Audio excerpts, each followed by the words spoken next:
Le silence. C'est la première chose qui te frappe quand tu reprends conscience.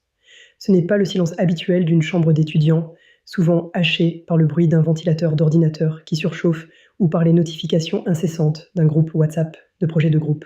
C'est un silence lourd, presque physique, qui semble peser sur tes épaules. Tu ouvres les yeux et, par réflexe, tu cherches ton téléphone du bout des doigts sur la table de nuit.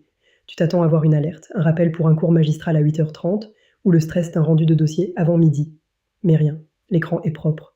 Aucune obligation ne t'attend. Tu restes allongé, le regard fixé au plafond. Hier, tu étais encore dans l'effervescence, la remise des diplômes, les photos avec la famille, les verres entre potes, les promesses de se revoir très vite. C'était le sommet, l'aboutissement de 15 ans de système scolaire. Et ce matin, c'est la chute libre. Ton cerveau, habitué à tourner à plein régime pour mémoriser des théories, des dates et des formules, tourne maintenant à vide. C'est comme si on avait coupé le courant alors que la machine était encore lancée, à pleine vitesse. Tu finis par te lever. Dans ton appartement, tout rappelle l'étudiant que tu n'es plus. Il y a cette pile de polycopiés dans un coin, des notes griffonnées que tu n'auras plus jamais besoin de relire. Ton diplôme est là, quelque part dans son tube en carton. Hier, c'était ton armure, ton passeport pour le futur. Aujourd'hui, c'est juste un objet encombrant. Tu te prépares un café et pour la première fois, tu n'as pas besoin de le boire debout pour ne pas rater le bus. Tu as tout le temps du monde et c'est précisément ce qui te terrifie. L'université ne t'apprend pas seulement des connaissances, elle t'apprend à vivre selon un calendrier extérieur.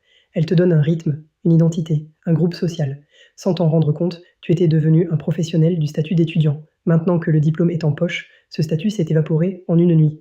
Tu regardes par la fenêtre les gens qui partent travailler. Tu te sens comme un fantôme dans ta propre ville. Le monde continue de tourner. Mais pour toi, les rails se sont arrêtés net. Tu es au bout du chemin. Et devant toi, il n'y a pas de panneau indicateur. Bienvenue dans le premier jour de ta vie d'adulte. Là où le silence est le premier ennemi à affronter. C'est le moment où tu réalises que personne ne viendra te chercher pour le prochain cours. Le vide s'installe véritablement durant la première semaine. Ce n'est pas un simple manque d'activité, c'est l'effondrement total de ta structure mentale. Pendant des années, ta vie tenait dans un document de quelques pages, le syllabus. C'était ton guide suprême, ta boussole. Il te disait quoi lire, quand être présent, et surtout comment tu serais jugé. Il définissait tes succès et tes échecs sur une échelle de 0 à 20.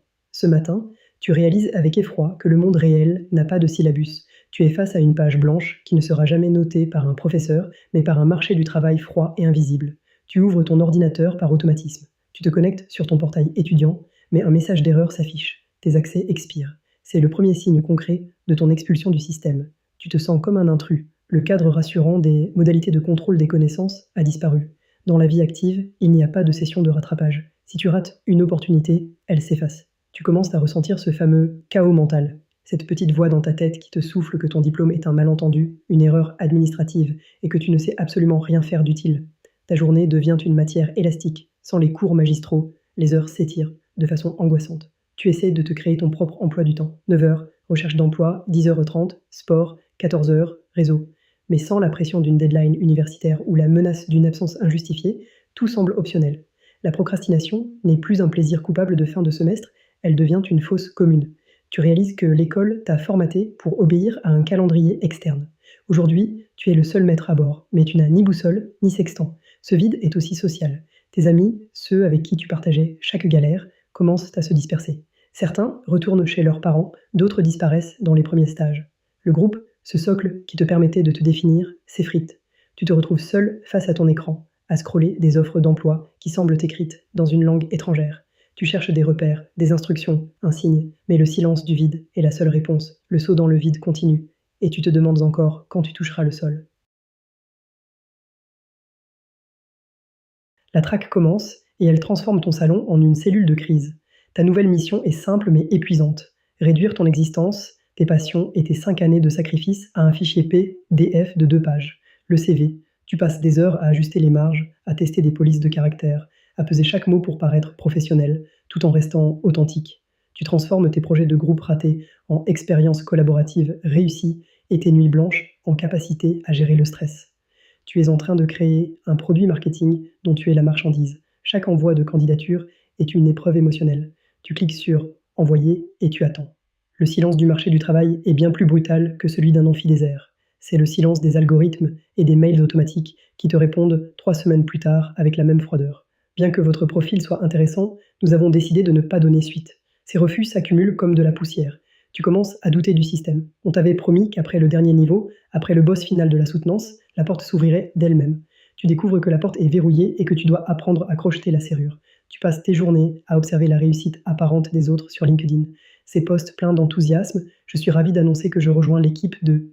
Chaque notification est une petite piqûre de rappel de ton propre surplace. Tu te sens coincé dans un angle mort. Trop qualifié pour les jobs alimentaires qui te permettraient de payer ton loyer sans réfléchir, mais pas assez expérimenté pour les postes de junior qui demandent déjà 3 ans d'expérience. C'est l'absurdité du système. Il faut travailler pour avoir de l'expérience, mais il faut de l'expérience pour avoir le travail. La traque te change, tu deviens cynique, tu apprends à décoder les annonces, à repérer les entreprises toxiques derrière les mots ambiance start-up et flexibilité. Tu n'es plus l'étudiant plein d'espoir qui voulait changer le monde, tu es un chasseur de primes à la recherche d'une fiche de paye. Ton identité se fragmente. Entre le toi qui s'ennuie devant sa télé et le toi dynamique que tu vends en entretien, le fossé se creuse. Tu es dans la zone grise, ce no man's land entre la fin de l'école et le début de la carrière, où chaque jour est une bataille contre le sentiment d'inutilité. Le premier jour arrive enfin, et avec lui, un nouveau décor. Tu n'es plus le tracker solitaire, tu es la nouvelle pièce d'une machine complexe. Tu franchis le seuil d'un immeuble de bureau, d'un atelier ou d'un open space. L'odeur change. C'est un mélange de café de machine, de produits d'entretien et d'électronique chaude. Tu portes ton uniforme, cette tenue que tu as minutieusement préparée pour avoir l'air d'appartenir à ce monde, même si au fond de toi, tu as l'impression d'être déguisé en adulte pour un carnaval qui dure 8 heures par jour. C'est ici que le chaos mental de la pratique te frappe. L'université t'a appris à résoudre des équations différentielles ou à analyser des textes du XVIIIe siècle, mais personne ne t'a préparé à l'angoisse de la première réunion d'équipe où tout le monde utilise des acronymes inconnus. Tu réalises que tu es redevenu un débutant complet. Tu es le level 1 dans un environnement où les autres joueurs ont déjà débloqué toutes les compétences et connaissent les raccourcis du jeu. La responsabilité n'est plus théorique. Si tu te trompes, ce n'est plus ta note qui baisse, c'est le travail de tes collègues qui est impacté. On te fait faire le tour du propriétaire. Voici la salle de pause, voici le service RH, voici ton poste. Tu souris, tu hoches la tête, tu essaies de retenir les prénoms, mais ton cerveau est saturé. Tu as l'impression d'être une éponge qui a atteint sa capacité maximale d'absorption. Le rythme est différent. Ce n'est pas le sprint des révisions, c'est le marathon de la routine. Tu découvres la hiérarchie, les jeux d'influence, les non-dits de la machine à café. C'est un nouveau syllabus, invisible et non écrit, que tu dois décoder en temps réel sous peine d'être marginalisé. Le soir, tu rentres chez toi avec une fatigue nouvelle, une fatigue mentale et nerveuse que tu n'avais jamais ressentie après 10 heures de bibliothèque. C'est le poids de la performance constante. Tu n'es plus évalué sur ce que tu pourrais devenir, mais sur ce que tu produis ici et maintenant. Tu observes tes mains, tes vêtements, ton reflet. Tu te demandes si cette personne dans le miroir, c'est vraiment toi, ou si c'est juste un rôle que tu as accepté de jouer pour quitter le vide. Tu es entré dans le système et la réalité est bien plus complexe que les schémas de tes livres de cours. Le bilan s'impose après les premières semaines de ce nouveau cycle. Tu rentres chez toi un vendredi soir et pour la première fois de ta vie consciente, tu n'as aucun devoir pour le lundi, pas de dossier à finir, pas d'examen à préparer, pas de culpabilité à ne pas ouvrir un livre. Mais ce n'est pas la liberté totale que tu avais imaginée, c'est une autre forme de contrainte. Ton esprit, formaté par des années de compétition académique, a du mal à se mettre au repos. Tu réalises que le lendemain du diplôme n'était pas la fin du voyage, mais une simple mutation. L'étudiant que tu étais est mort. C'est un deuil nécessaire. Ce personnage, protégé par le statut scolaire, qui pouvait se permettre l'erreur parce qu'elle n'était que pédagogique, a laissé place à un individu dont les actes ont des conséquences financières et sociales réelles. Tu as quitté le monde du faire semblant pour celui du faire. Le saut dans le vide est terminé, tu as touché le sol, ce n'est pas forcément le terrain de jeu idéal, c'est parfois dur, monotone ou absurde, mais c'est ton terrain. La chute a cessé, et maintenant, il faut commencer à marcher. Tu comprends enfin que le diplôme n'était pas une récompense, mais un outil. Un ticket d'entrée pour un jeu dont les règles changent sans cesse et dont personne ne te donnera jamais le manuel complet. Le syllabus est définitivement détruit. Tu dois désormais écrire tes propres objectifs, définir tes propres critères de réussite. Ce n'est plus un professeur qui te dira si tu as réussi ta vie. C'est toi face à tes propres valeurs.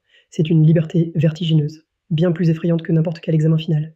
Tu regardes ton diplôme, rangé dans son dossier. Il commence déjà à prendre la poussière. Il appartient au passé, à une version de toi que tu commences déjà à oublier. Tu te sens plus vieux, plus fatigué, mais aussi plus solide. La transition est achevée. Tu as survécu au chaos du lendemain, à la traque épuisante et au choc du premier jour. Tu n'es plus dans la peau de l'étudiant.